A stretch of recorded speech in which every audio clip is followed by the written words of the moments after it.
Hello friends, welcome to our channel study Lahar. Friends, आज का जो हमारा टॉपिक है वो है राष्ट्रपति से संबंधित अनुच्छेद।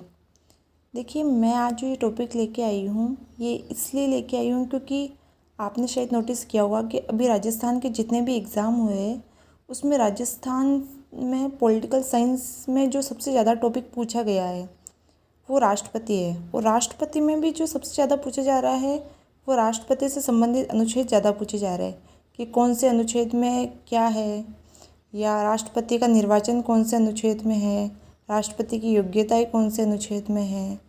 तो इसलिए आज मैं एक छोटी सी ट्रिक है जिसको आप 2-3 बार बोलोगे तो आपको मतलब लाइफ टाइम के लिए ट्रिक याद हो जाएगी। तो आपसे आपके राष्ट्रपति से रिलेटेड कोई भी अनुच्छेद आपसे पूछा जाए तो आपके गलत नहीं होगा, ये मेरी गारंटी है। तो आप ये ट्रिक अच्छे से याद कर लीजिए और ये ट्रिक मैं आपको बता देती हूँ, फिर हम स्टार्ट करते हैं। देखिए, ये ट्रिक है पका चुनरी का पुनर्योग शर्त शपथ महाभियोग। इसको आप 2 या 3 बार बोलेंगे ना, ये ट्रिक आपको एकदम याद हो जाएगी। तो एक बार और बोलिए, पका चुनरी का पुनर्योग शर्त शपथ महाभियोग।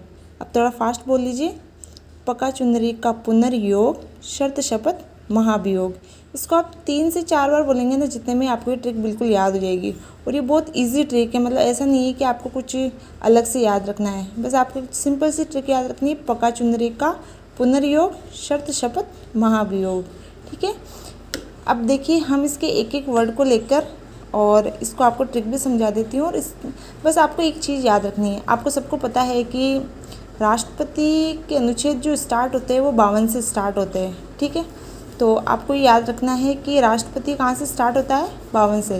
अब इसको भी याद करने का मैं आपको बता दूँ, क्योंकि आपको सिर्फ 52 याद रखना है, आगे क्या आप अपने आप याद कर लेंगे, क्योंकि ये सब सीरीज बिल्कुल सीधे है कि 52, 53, 54, 55, 56 सीधे। बस आपको 52 से 61 तक याद रखना है। ठीक है, तो इसका आप ऐसे याद रख लीजिए, 52वें राष्ट्रपति। क्या नाम रखना है आपको, 52वें राष्ट्रपति। ठीक है, आप इसको बस ये याद रख लीजिए कि 52वें राष्ट्रपति। अब आपको राष्ट्रपति नहीं बोलना, नहीं है आपको बोलना 52वें राष्ट्रपति। ठीक है, तो 52वें राष्ट्रपति। तो अब आपको ये तो याद हो गया कि राष्ट्रपति स्टार्ट कहाँ से है, तो 52 से है। बस आपको यहीं से स्टार्ट कर देना है। फिर देखिए, पैसे है पद, यानी कि राष्ट्रपति के पद का उल्लेख। राष्ट्रपति के पद का उल्लेख कौन से में है, तो 52 में है। बस आपको ये आगे से आगे नंबर लगाते जाने हैं। बस आप बस इधर का याद कर लीजिए और ये पहला याद रखिए, फिर आपको आगे से आगे इसके आगे ये नंबर लगा देने हैं। ठीक है, तो पैसे पद यानी कि राष्ट्रपति पद का उल्लेख। का से कार्यपालिका शक्ति, यानी कि राष्ट्रपति की कार्यपालिका शक्ति, जिसका उल्लेख इसमें है आर्टिकल 53 अनुच्छेद 53 के अंदर। फिर है चुनाव। अब देखो 2 चीज़, एक तो चुन री यानी कि चुन राष्ट्रपति का चुनाव मंडल। सबसे पहले राष्ट्रपति का चुनाव मंडल आएगा, फिर री से रीति, राष्ट्रपति के चुनाव की रीति। तो राष्ट्रपति का चुनाव मंडल यानी कि राष्ट्रपति के चुनाव मंडल में कौन कौन भाग लेता है। और फिर है कि राष्ट्रपति की चुनाव रीति, यानी कि चुनाव किस प्रकार से किया जाता है। आपको पता है कि राष्ट्रपति का चुनाव जो है वो आनुपातिक प्रतिनिधित्व की एकल संक्रमणीय मत प्रणाली के द्वारा होता है। तो ये राष्ट्रपति के चुनाव की रीति है। ठीक है, फिर इसके बाद में आता है राष्ट्रपति का कार्यकाल। देखिए 2 का आ गए, आप सोच रहे होंगे कि कंफ्यूज करने वाला है, एक तो ये का, एक ये का। देखिए सबसे पहले पद होगा, तो पद के साथ कुछ शक्तियाँ भी आएगी। ठीक है, पद प्राप्त होने के बाद उससे जुड़ी हुई होती है शक्तियाँ। तो पद से ठीक नीचे क्या होगी, राष्ट्रपति की कार्यपालिका शक्तियाँ। और ये जो सेकंड नंबर वाला का है उससे आपको कार्यकाल याद रखना है। ठीक है, फिर उसके बाद में है पुनर्, यानी कि राष्ट्रपति का पुनर्निर्वाचन। तो कौन से आर्टिकल में राष्ट्रपति का पुनर्निर्वाचन, 57 में।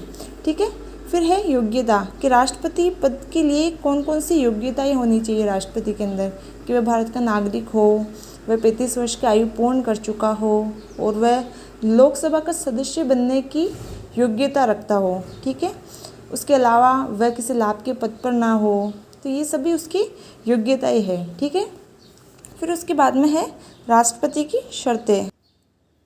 शर्तों में क्या है कि राष्ट्रपति पद के लिए कौन कौन सी शर्तें होनी चाहिए, कि वो किसी भी संसद के सदन का सदस्य नहीं होना चाहिए। अगर वो पहले से ही किसी संसद के सदन का सदस्य है तो या तो उसे उस सदन से अपना त्यागपत्र देना होगा, तभी वह राष्ट्रपति पद के लिए योग्य होगा। ठीक है, तो ये उसकी कुछ शर्तें हैं। और वह किसी लाभ के पद पर नहीं होना चाहिए। और जितने भी वेतन भत्ते एक राष्ट्रपति पद हेतु निर्धारित किए गए हैं, जो भी विशेषाधिकार है वो सब उसे मिलेंगे।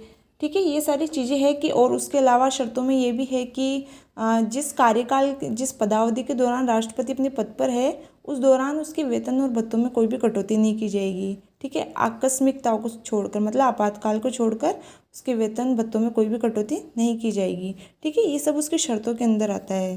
फिर है शपथ। शपथ में है राष्ट्रपति की शपथ। तो राष्ट्रपति की शपथ आपको पता है कौन से आर्टिकल में, ये चीज़ इंपॉर्टेंट है, इस चीज़ को याद रखिएगा कि राष्ट्रपति की शपथ अनुच्छेद 60 में है। देखिए, दूसरों की शपथ का उल्लेख जैसे प्रधानमंत्री, मंत्रिपरिषद या और भी बहुत सारे हैं, उनकी शपथ का उल्लेख अनुसूची 3 में है। ये हमेशा याद रखिएगा, क्योंकि जब ये क्वेश्चन आता है तो ऑप्शन में अनुसूची 3 भी आता है। तो आपको याद रखना है कि राष्ट्रपति की शपथ का जो उल्लेख है वो अनुच्छेद 60 में है, ना कि अनुसूची 3 में। ठीक है, फिर है महाभियोग। राष्ट्रपति पर महाभियोग की प्रक्रिया। तो महाभियोग की प्रक्रिया किस में है? 61 में, 61 के अंदर।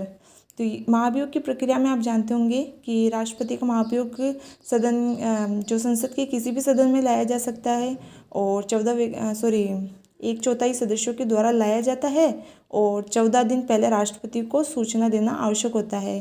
फिर एक सदन के 2/3 बहुमत से पारित होने के बाद फिर दूसरे सदन में भेजा जाता है, और वहाँ पर भी जांच के बाद यदि वह उसका महाभियोग साबित हो जाता है तो 2/3 बहुमत से पारित होने के बाद राष्ट्रपति उसी वक्त अपने पद से रिक्त माना जाता है। ठीक है, तो आपको ये सारे याद हो गया होगा। इसका मीनिंग मैंने आपको सामने लिख दिया है, और ये इसके सामने इसके अनुच्छेद है। ठीक है, एक ये मैंने जो 52 से 62 तक राष्ट्रपति का उल्लेख है, तो ये एक आर्टिकल है 62। इसमें क्या है, तो ये आप नॉर्मल याद रख सकते हैं कि इसमें जो राष्ट्रपति पद है उसकी जो आकस्मिकता है, यानी कि अगर राष्ट्रपति ने त्यागपत्र दे दिया या फिर कार्यकाल के दौरान उसकी मृत्यु हो जाती है, तो उस वक्त राष्ट्रपति का पद भरने के लिए, यानी कि चुनाव कराने के लिए क्या समय निर्धारित किया गया है, यानी कि 6 माह के अंदर अंदर राष्ट्रपति का निर्वाचन होना आवश्यक है।